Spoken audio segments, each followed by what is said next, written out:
আসসালামু আলাইকুম রহমতুল্লাহ। আমি মোহাম্মদ হুমায়ুন কবির, বিসমিল্লাহ হ্যাচারি অ্যান্ড পোলট্রি ফার্ম, মুন্নমালা বাজার থেকে। আজকে আপনাদেরকে জানিয়ে দেওয়ার চেষ্টা করব ব্রয়লার মুরগির বাচ্চার দাম। তার আগে আমার চ্যানেলটি সাবস্ক্রাইব করে রাখুন, যাতে করে সবার আগে আপনি লিগাল দামটা জানতে পারেন। যাই হোক, আজকে নারিশ কোম্পানির বাচ্চা 47 থেকে 50 টাকা,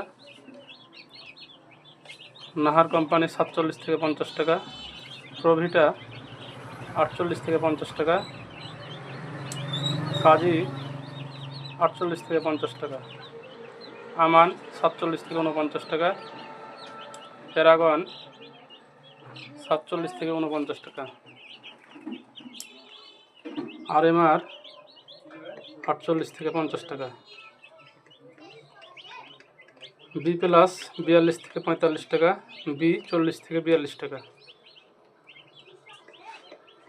টাইগার কালার বার্ড 45 থেকে 50 টাকা। এই হচ্ছে বাচ্চার রেট। মোটামুটি সব কোম্পানির রেট 1-2 টাকা কম বেশি একই, তবে কোনো কোনো কোম্পানি বাচ্চা বিক্রি করতে না পারলে দাম কমিয়ে দেয়, তবে সেটা আসলে দাম না, সেটা ডিলাররাই পেয়ে থাকে, সাধারণ কাস্টমার পায় না। আসসালামু আলাইকুম ওয়া রাহমাতুল্লাহ।